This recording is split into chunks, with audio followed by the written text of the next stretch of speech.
Hello student, तो आज हम एक प्रॉब्लम करेंगे, उसके बाद में सर्कुलर करंट कैरिंग कॉइल के एक्सिस पे फील्ड निकालेंगे और सोलेनॉइड की भी बात करेंगे। चलो तो अब इस क्वेश्चन को कर लेते हैं। एक करंट कैरिंग वायर है इनफाइनिटली लॉन्ग, ये ऑरिजिन है, x axis, y axis, current y axis के अलॉन्ग है and this is z axis. एक पोजीशन वेक्टर आर है, एक पॉइंट पी है जिसके कोऑर्डिनेट 1, 2, 3 है। हमें पी पे मैग्नेटिक फील्ड निकालनी है। हम जानते हैं कि कोई भी इनफाइनाइटली लॉन्ग वायर होता है, इधर ही ई इंफिनिटी इधर भी इंफिनिटी, उससे परपेंडिकुलर डिस्टेंस अगर कोई हमने आर परपेंडिकुलर ली है, सेम परपेंडिकुलर डिस्टेंस पर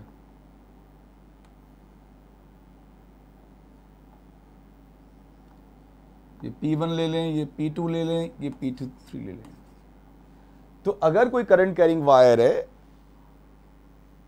तो जो फॉर्मूला होता है मैग्नेटिक फील्ड का इनफाइनाइटली लॉन्ग वायर के लिए, V equals to mu not I upon में 2 पाई R, और R is the perpendicular distance from the wire. ये फॉर्मूला होता है अगर मैग्नीट्यूड की बात करें।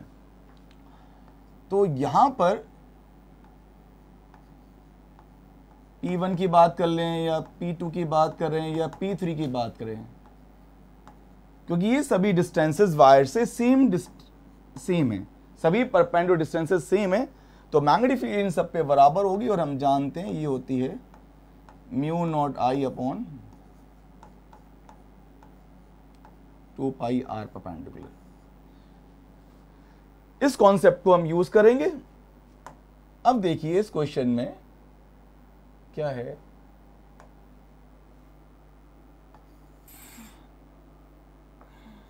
ये वायर है, करंट है इन्फिनिटी तक, इन्फिनिटी लॉन्ग वायर करंट है, तो इसमें करंट I फ्लो कर रही है। अब ये है आपका ऑरिजिन, मान लिया this is X, this is Y, this is Z। तो इनफाइनिटली लॉन्ग वायर में करंट I फ्लो कर रही है और ये आपका है पोजीशन वेक्टर P, इसके कोऑर्डिनेट हैं 1, 2, 3। अब देखिए ये जो XZ प्लेन है,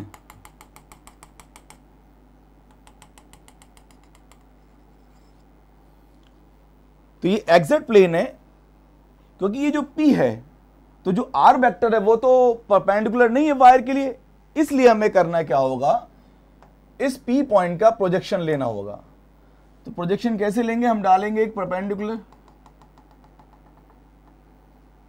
ये हो गया, तो ये पॉइंट हो जाएगा P डैश, और इस P डैश पॉइंट के जो कोऑर्डिनेट हो जाएंगे 1, 0, 3।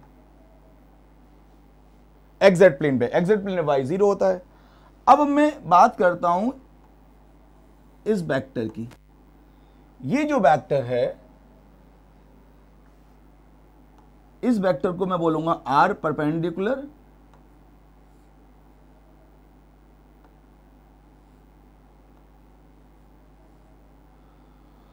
और ये वेक्टर वायर के परपेंडिकुलर है।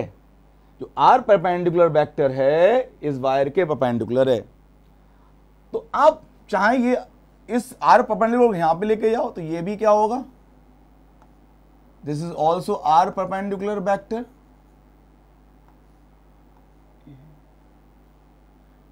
तो सेम परपेंडिकुलर डिस्टेंस पर वायर से सेम फील्ड होगी। तो अगर मैग्नीट्यूड की मैं बात करूं, तो मैग्नीट्यूड जो P पे होगा वही P डैश पे होगा। तो अगर हम P डैश पे निकाल रहे हैं, इसका मतलब हम P पे निकाल रहे हैं, इसका मतलब ये है। और अगर वेक्टर की बात की जाए तो म्यू नॉट I अपॉन में 2 पाई आर परपेंडिकुलर, ये तो हो गया magnitude.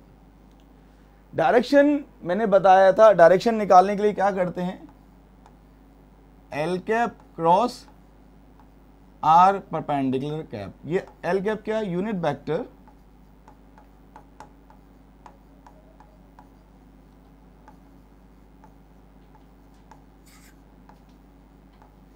Along current, L cap हो जाएगा यूनिट वेक्टर अलोंग करंट, और आर यूनिट वेक्टर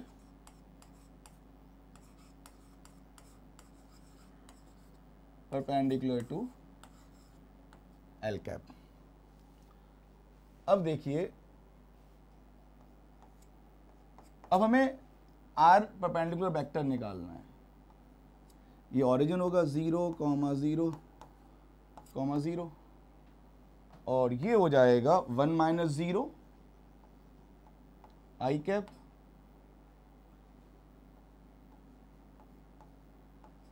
प्लस 3 के कैप। तो R perpendicular under root 1 plus 9, magnitude निकालना है, ये हो जाएगा रूट 10। अब देखिए, अगर मैं आर कैप की बात करूं, आर परपेंडिकुलर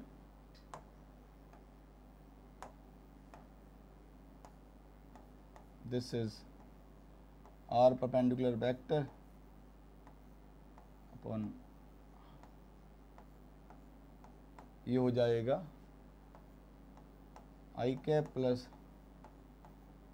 3 के कैप अपॉन में रूट 10। ये देख लीजिए। अब कहानी क्या है,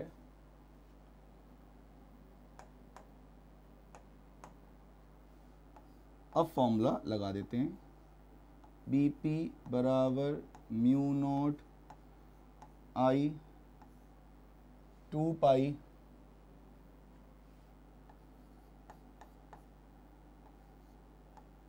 are perpendicular mod L cap cross R cap को भी आर बैक इस ये वाला फॉर्म में कन्वर्ट कर देते हैं, R perpendicular upon magnitude of R perpendicular vector. अब देख लीजिए, अब ये हो जाएगा mu not I, value substitute करनी है इसमें, जाएगा आर परपेंडिकुलर वेक्टर का मैग्नीट्यूड का square L cap cross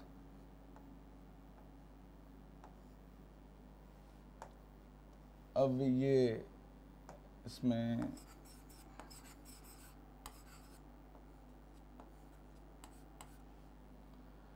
mu naught हो जाएगा 4 पाई इंटू 10 की पावर -7 इंटू आई अपॉन में 2 पाई, और आर परपेंडिकुलर वेक्टर का मैग्नीट्यूड हो जाएगा √10, ये हो जाएगा √10 का square, L cap unit vector along current, ये हो जाएगा जे कैप क्रॉस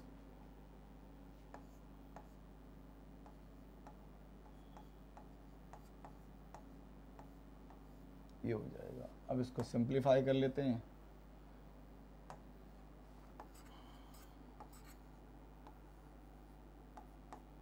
पाई से पाई कट जाएगा, 2/10 इंटू 10 की पावर -7 इंटू आई, जे क्रॉस आई, जे क्रॉस आई होता है -k प्लस 3, जे क्रॉस के होता है आई,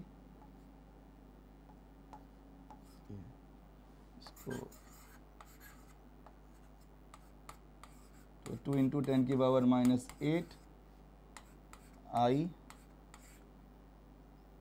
3 आई कैप -k कैप।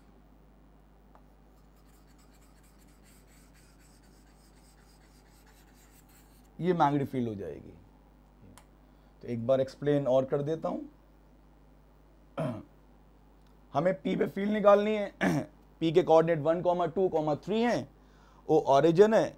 अब P पे फील्ड निकालनी है तो जो R है वो परपेंडिकुलर नहीं है, और हमारे फॉर्मूला जो भी होता है, करंट स्टेट कोई वायर है इनफाइनिटली लॉन्ग, तो उसमें mu not I upon 2 pi R formula होता है। तो उसमें होता क्या है कि हमें परपेंडिकुलर डिस्टेंस की जरूरत पड़ती है, जो ये है इस तरीके से। तो अगर सेम वायर से सेम परपेंडिकुलर डिस्टेंस है तो फील्ड बराबर होती है। तो P से हमने डाला एक परपेंडिकुलर एक्जेक्ट प्लेन पे एक P डैश पॉइंट मिला। इस P डैश पॉइंट का वेक्टर O के रिस्पेक्ट में हो जाएगा R परपेंडिकुलर वेक्टर, और दूसरा वेक्टर हो जाएगा, अब ये जो R परपेंडिकुलर वेक्टर है, अगर मैं इसको ऊपर खिसका लूं तो ये मैं यहां पे ला सकता हूं इसको। अब ये वेक्टर कितना हो जाएगा, R perpendicular I cap plus 3K cap, इसका मैग्नीट्यूड √10 हो जाएगा।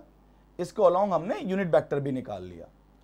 अब मैग्नीट्यूड ऑफ फील्ड होता है mu not I upon 2 pi R perpendicular magnitude, और डायरेक्शन निकालने के लिए हम ये यूज करते हैं L cap cross R perpendicular cap.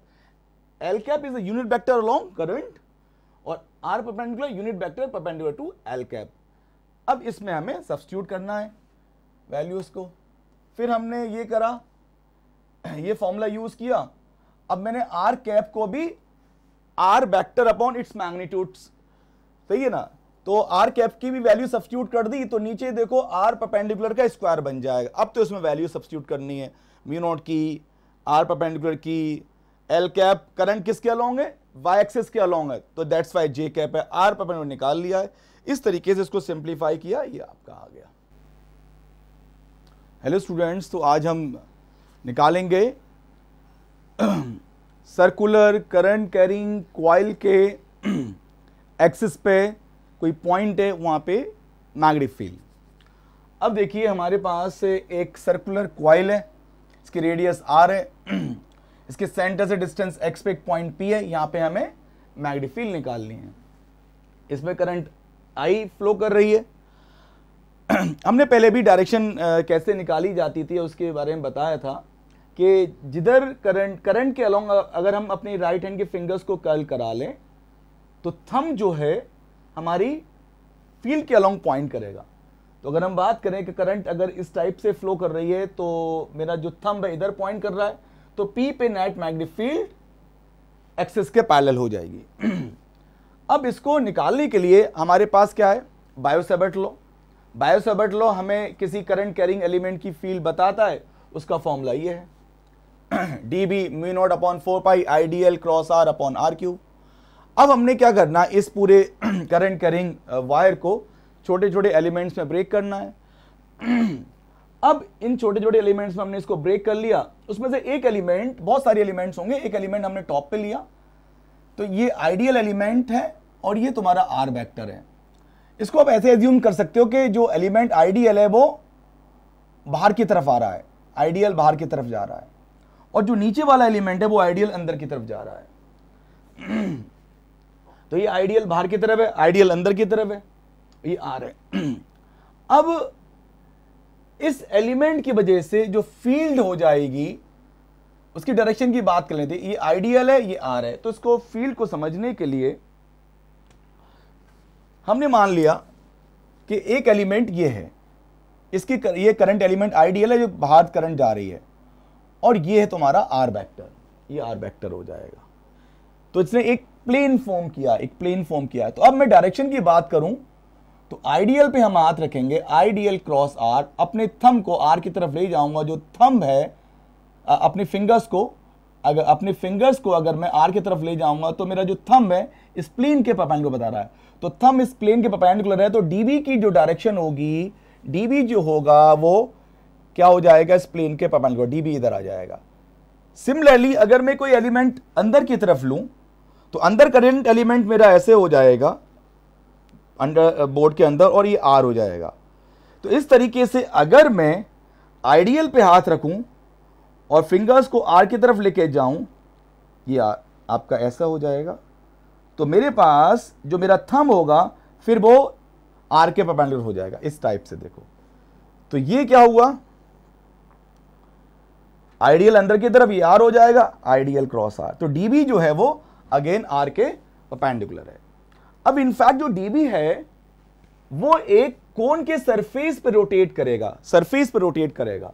तो डीबी वेक्टर एक्चुअली इस कोन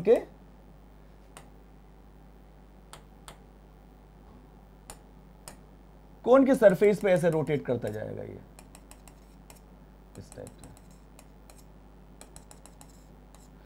इस तरह रोटेट करेगा। अब ये एंगल हमने ले लिया थीटा, तो ये भी होगा सिमेट्री से थीटा, ये आर है। इसका मैग्नीट्यूड की बात करें तो मैग्नीट्यूड हो जाएगा ये आर स्क्वायर प्लस में एक्स स्क्वायर का रूट। अब ये देखिएगा कि ये जो डीबी है, ये थीटा है, ये टोटल 90 डिग्री है, ये कि डीबी परपेंडिकुलर है, ये आपका एंगल हो जाएगा 90 माइनस थीटा, क्योंकि टोटल एंगल तो 180 होना है। अब ये डीबी जो है, इसके जो भी कंपोनेंट होंगे एक्सिस के पैरेलल आएंगे या एक्सिस के परपेंडिकुलर आएंगे। तो हमने इसको समझने के लिए एक प्लेन बनाया। ये जो प्लेन है, प्लेन परपेंडिकुलर टू एक्सिस, तो ये प्लेन है, प्लेन परपेंडिकुलर टू एक्सिस। अब ये जो डीबी है, कोई भी डीबी लोगे उसका एक कंपोनेंट आएगा एक्सिस के परपेंडिकुलर, तो डीबी कॉस थीटा आ जाएगा। इसको कैंसिल करने के लिए एक नीचे एलिमेंट होगा डीबी, उसका कंपोनेंट नीचे की तरफ आएगा, तो ये वाला डीबी कॉस थीटा ने इस वाले डीबी कॉस थीटा को कैंसिल कर दिया। सिमिलरली एक डीबी कॉस थीटा ये वाला होगा, इसने ये वाले डीबी कॉस थीटा को। तो इस कोण के सरफेस पे हमेशा मान लो इस टाइप से, जैसे ये डीबी ऐसे है, डीबी है, तो इसका डीबी कॉस थीटा इसका इधर आ जाएगा, इसका इधर कैंसिल कर देंगे। फिर एक ये डीबी ऐसा होगा, तो इसका डीबी कॉस थीटा इधर हो जाएगा, डीबी कॉस थीटा इसका इधर आ जाएगा। अब मान लीजिए फिर एक डीबी ये ऐसा हो गया, तो इसका डीबी कॉस थीटा एक इधर आ जाएगा, एक इधर आ जाएगा। लेकिन सभी के लिए, सभी के जो कंपोनेंट है perpendicular to parallel to the axis जुड़ जाएंगे। जैसे ये था, perpendicular to axis component cancel हो रहे हैं और parallel to the axis component जुड़ जाएंगे। इधर कंपोनेंट कितना है, cos 90 माइनस थीटा, तो cos 90 माइनस थीटा मतलब हो जाएगा sin थीटा। तो sin थीटा जो एक्सिस के अलोंग कंपोनेंट sin थीटा में आएंगे, तो वो सारे ऐड होते चले जाएंगे। अब बात कर लेते हैं, तो ये हम बोल सकते हैं कि P पे अगर फील्ड निकालते हैं,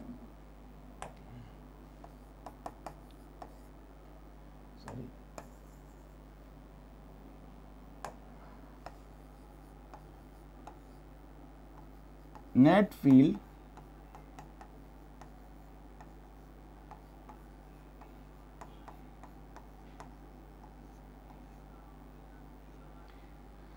P पे net field perpendicular to axis is 0।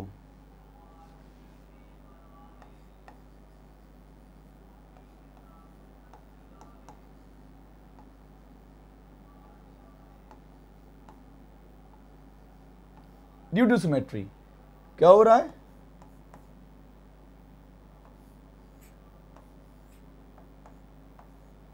ये कंपोनेंट कैंसिल हो रहे हैं ऐसे।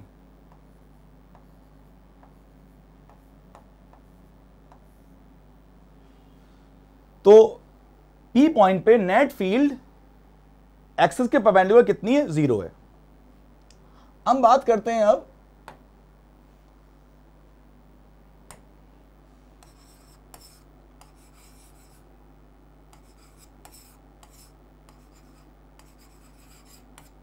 नेट फील्ड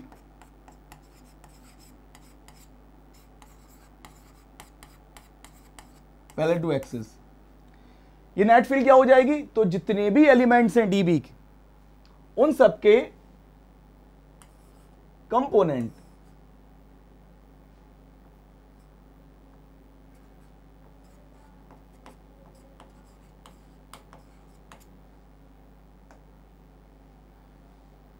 एक्सिस के परपेंडिकुलर कैंसिल हो गए, तो डीबी कॉस 90 माइनस थीटा जो होगा वो एक्सिस के पैरेलल होगा, वो सारे जुड़ते चले जाएंगे। तो हम बोलेंगे this is D B cos 90 minus theta. D B क्या है? करंट एलिमेंट की फील्ड। फॉर्मूला क्या है करंट उसका? म्यू नॉट आई अपॉन में 4 पाई आई डी एल, ये फॉर्मूला है। तो आई डी एल और आर के बीच में एंगल 90 डिग्री हो गया, ये लगा देते हैं। तो आई डी एल ऊपर आर है, नीचे आर क्यू है, तो आइडियल साइन थीटा बन जाएगा वो। तो ideal sine theta, theta 90 degree है, अपॉन में हो जाएगा आर स्क्वायर, और ये आपका हो जाएगा साइन थीटा। यहां पे म्यू नॉट 4 पाई आर ये सब कांस्टेंट है, इन सबको बाहर निकाल लीजिए। तो बीपी पैरेलल जो हो जाएगा mu not I sine theta upon में 4 पाई आर स्क्वायर, ये है डी एल। ये क्या हो जाएगा?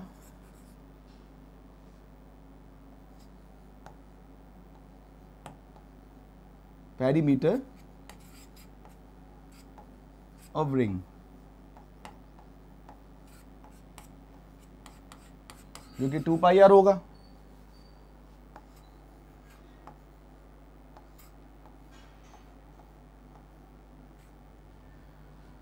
Mu not I 4 pi R square into sine theta. अब साइन थीटा क्या होगा देख लीजिए। हमारे पास ये राइट एंगल ट्राइंगल बन रहा है एक इस तरह से, ये थीटा है, ये 90 है, ये कैपिटल आर है, ये स्मॉल आर है, ये आर है। तो sine theta R upon R, small R की वैल्यू पता है हमें, under root R square plus x square. इसमें ये सब्स्टिट्यूट कर देते हैं, कितना हो जाएगा ये तो हो जाएगा 2 pi R into sine theta.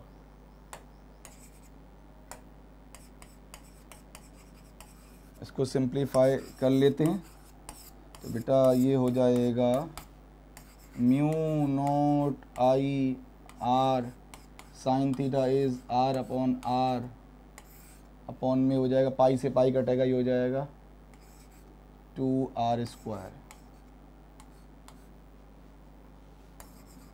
Mu naught I R square upon में 2 R cube, mu not I R square upon 2 R cube.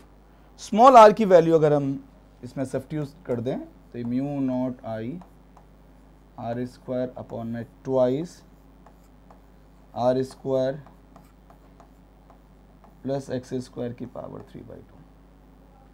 तो पी पॉइंट पर जो फील्ड है वो हो जाएगी mu not I R square upon twice R square plus x square की power 3/2। तो हम बोल सकते हैं कि अगर हमारे पास कोई करंट कैरिंग रिंग है, ये एक्स है, ये आर है, ये पी पॉइंट है, इस पे जो फील्ड होगी net field parallel to the axis हो जाएगी, और उसका फॉर्मूला होगा mu not I R square twice R square plus x square की पावर 3/2। ये हमारा हो गया डेरिवेशन इसका।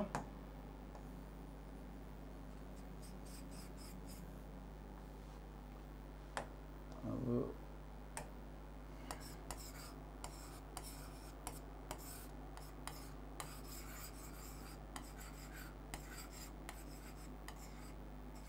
अगर हमारे पास n टर्न्स हैं, सर्कुलर कॉइल है, उसमें करंट जारी, एक्सिस पे फील्ड निकालनी है, n टर्न्स हैं, तो जो भी कॉइल होगी, जितने भी टर्न्स हैं, तो करंट तो उसमें सब में सेम ही होगी, सेम करंट है। तो उसमें अगर नेट फील्ड निकालनी है तो उसमें n से मल्टीप्लाई कर दीजिए।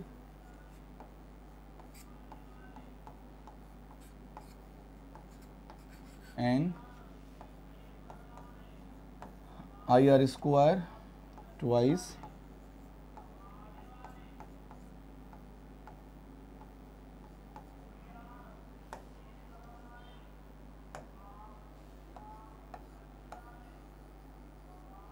for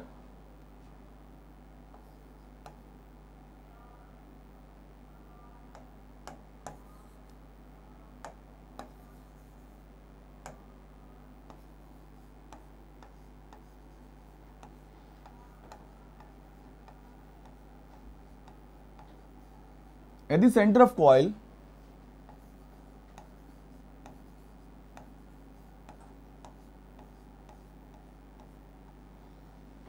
x की वैल्यू 0 हो जाएगी और मैग्नेटिक फील्ड हो जाएगी mu not I R square upon में are cube this is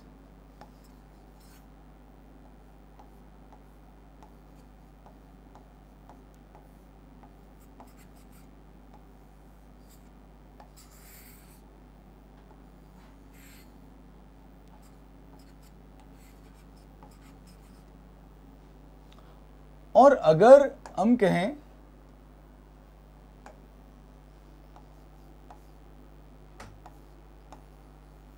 if x is very less greater than r, अगर सेंटर से डिस्टेंस रेडियस के रिस्पेक्ट में काफी ज्यादा है, उस केस में